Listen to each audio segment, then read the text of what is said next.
explaining the 2022 midterm election results and really just exploring some of these races.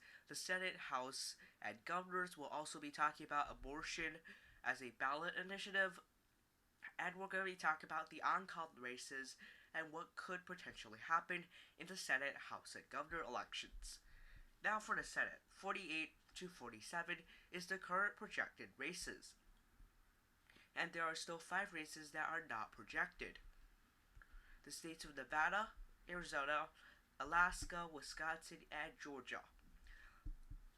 Now let's take a look at the brief preview here. So, first of all, for the state of Alaska, we know it's going to be a Republican, County Shabaka, or Lisa Murkowski.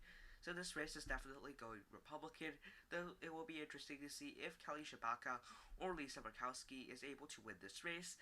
I'm betting on Lisa Murkowski right now, but we'll have to wait and see, because Alaska is probably going to take a while. The next state is the state of Georgia, which will very much likely go to a runoff. Now that has not been projected yet, but we have about like 2% of the votes remaining, so it's not going to make much of a difference. Raphael Warnock has a 35,000 vote advantage, but he is definitely not even close to that 50% threshold. He needs to net another 45,000 votes to be at that 50% threshold. There's not even 45,000 votes left, according to estimates, so this race will definitely go to a runoff, according to EPA's information. Next is the state of Wisconsin. 94% of the votes are in the state of Wisconsin. And as you can see right here, Ron Johnson does have a lead. That's not actually a 2% lead. It's closer to a 1.2 point lead against Mandela Barnes. But because there's only 6% of the votes left, and the vote left is scattered around the state, I don't expect Mandela Barnes to necessarily be able to get a comeback.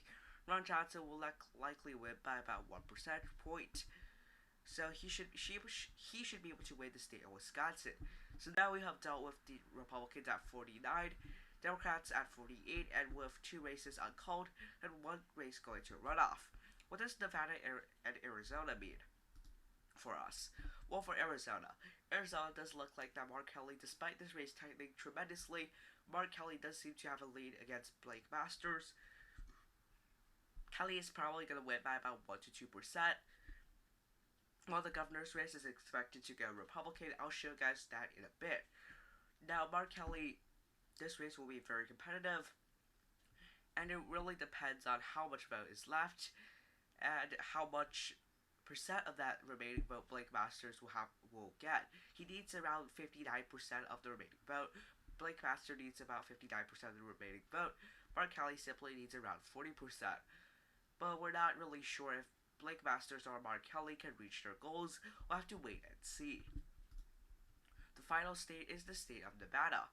Nevada, currently speaking, Adam Laxalt seems to be able to actually lead Kevin Cortez Masto by about 23,000 votes. It's about a 2.5% margin right now. Keep a eye on Washoe County. This is a swing county in the state of Nevada, though this is not necessarily the tipping point county, meaning that even if, for example, Catherine Cortez Masto loses this county, she may still be able to win state rights. So this county is not necessarily the bellwether.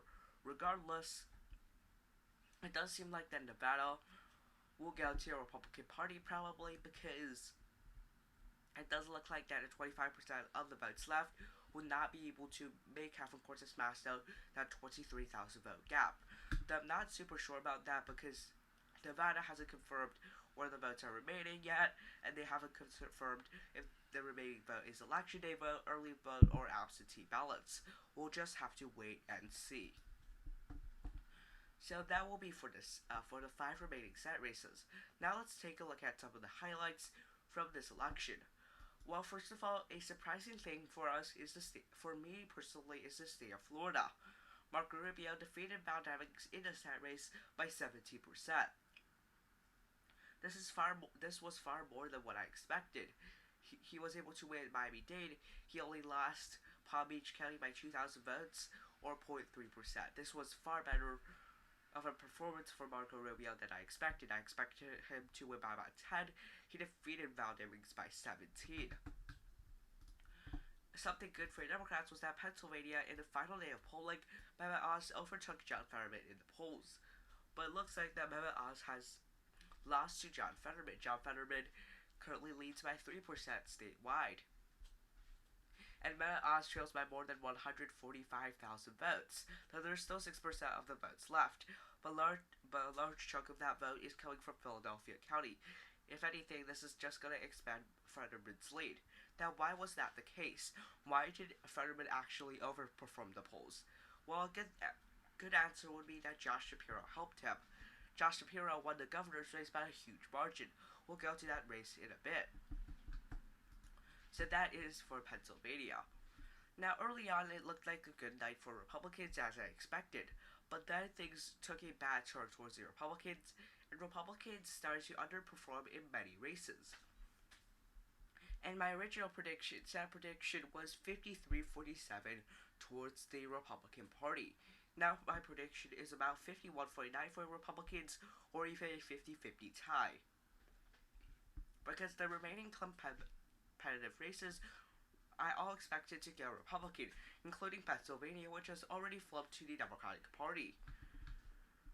So this definitely doesn't look very good for the Republicans. The most they can get is 52 seats, and Arizona doesn't look that promising for them. Next is the governor races. So for the Arizona governor race, Katie Hobbs is underperforming Mark Kelly. Mark Kelly leads by approximately 6%. Katie Hobbs only leads by 1.8%. This is not that good for the Katie Hobbs campaign, but I mean, at this point, Katie Hobbs is probably not going to win because she's underperforming Kelly by 4, and that's probably not going to be enough. I checked my election calculating data. It's only expected that Mark Kelly wins by about 1.5%, and because Hobbs is trailing by 4%, she probably will lose to Carrie Lake. So we'll see a split ballot on the state of Arizona.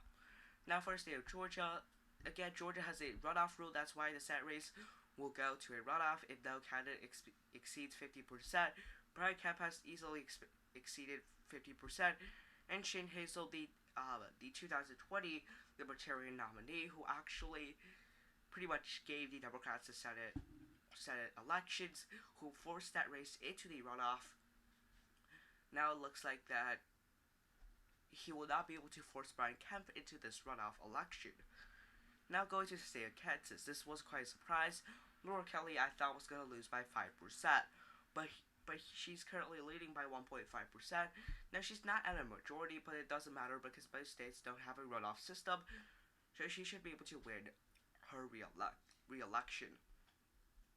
The state of Maine was also a surprise for me. Jan Mills, by my final prediction, I only had her up by 2%, but now she's defeating Paula Page by 13 points, a very significant margin for the state of Maine, as Biden only won that state by 9 percentage points, and Jan Mills is overperforming Biden by 4%, in a state that I expected her to underperform by 7 points. Gretchen Whitmer also did quite well here. We can see there's still some vote from the Democratic areas. Nonetheless, she's winning by quite an impressive margin, about a Obama 2012 margin. And Nevada, you can see that Joe Lombardo slightly underperforming Adam Laxalt, but that will be very bad for him. I don't think that Steve Sisolak will be able to win, given that there's only 28% of the votes left, and Joe Lombardo leads by 40,000 votes. I don't think Steve Sisolak is going to overcome that, especially because that Steve Sisolak isn't even at a majority in Clark County. That's really concerning for him in this race. Now New Mexico, Michelle Lujan Grisham also did better than what I expected, but I wasn't that surprised. But given that how the Democrats did in other races, they all overperformed my expectations practically. So I wasn't really surprised about New Mexico because Mark Ronchetti was really never going to win. For New York, this actually was one of the races that Democrats overperformed my expectations in. Kathy Hochul only is going to win by about 4%. This also carries some Republicans in the House elections to probably be able to defeat their Democratic incumbents or challengers in this race. This was not good for the Democratic Party, but this was the only seat that I think that Democrats were not happy with in this election cycle. The state of Oregon, still extremely close race here. See now, Kotek is at 45.8. The Republican here is at 44.7, and the Independent is at 8.8. That 8.8% could have decided this race, but we'll have to see, because there's still a lot of the vote for Portland. If Democrats are able to get more than 70% of this county, this should be promising for them. But if Republicans are able to get safe margins in some of these rural areas, this will not be good news for the Democratic Party. In the end, we'll have to wait and see. We'll have to wait and see if Democrats are able to pull this one out. Given that what I've seen in the previous races, I think that this will be difficult for the Republicans. But I don't really know, because an independent taking away 8.8% of the vote is unprecedented in the current national environment.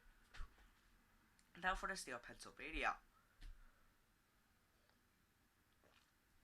In the state of Pennsylvania here, Josh Shapiro is defeating Doug Mastriano by almost 670,000 votes.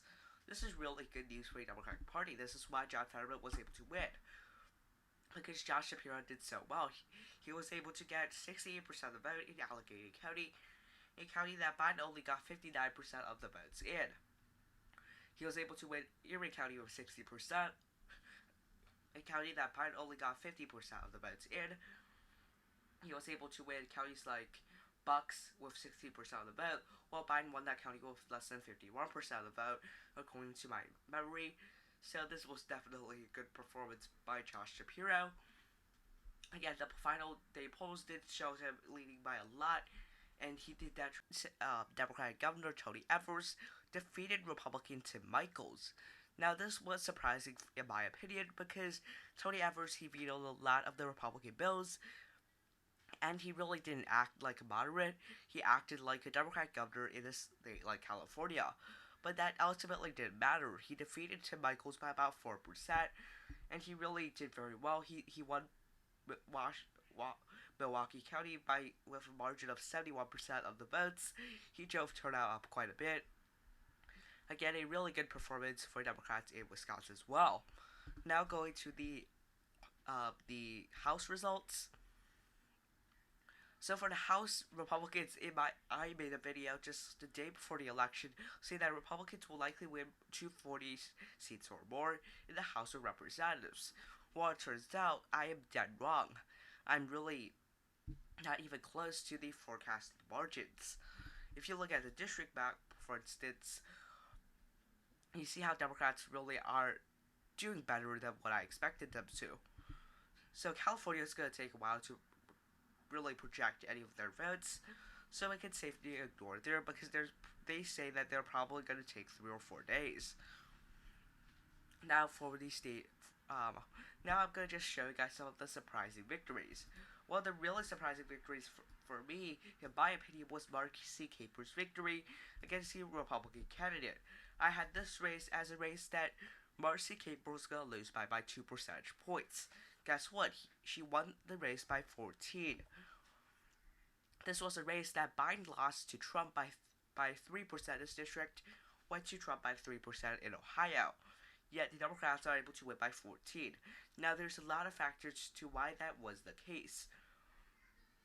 The Republican there was not popular. He said some very controversial things. Thus, that did not help him win this election. But I did not expect the Democrats to win this race by 34,000 plus votes. The next seats that were some of the very surprising ones, Sharice Davids won by 12% in Kansas. I did not expect her to win by 12% in a very competitive district. This was a district that Biden also lost in 2020, I believe. And this, in an even partisan lead according to FiveThirtyEight, will go to the Republican Party by 3 percentage points. And yet, Sharice Davids won by 12 points in this very competitive, in this very competitive district. Another really interesting seat, in my opinion, is Colorado's 3rd district. I'm just gonna go to the state results in the state of Colorado. Colorado has 2 really interesting seats in their House of Representatives. Now, the first of them is the 8th district, actually, a newly drawn district, a newly added seat. Democrats are currently ahead in that one. But it's not that big of a shocker. The biggest shocker is definitely the 3rd district. And I'm going to show you guys why. So Adam Frisch is the Democrat, and he is currently leading Republican Representative Lauren Boebert. Well, why is this so surprising? Well, first off, Lauren Boebert is really famous for her election denies in the 2020 presidential election, and really, she did that because she thought that all she had to do was win the primary, the general election. She'll get away with all of that and really just do very well in the general election. Well, it does not appear to be the case. At the time of this taping, Adam Frisch, the Democrat, does lead by 1.8% in the state of Colorado, with 88% of the votes in. Now, let's look at the NYT forecast. At the start of the night, the Republican Lauren Boebert was expected to win by 17%. Now, at first, Democrats were leading by a huge amount, but those were just early ballots. As you can see, the Democratic vote lead started to shrink. But when that happened, Lauren Boebert's lead, according to the final margins, were also shrinking because many election experts thought that the Democratic vote share will drop very fast and Lauren Boebert will soon take the advantage.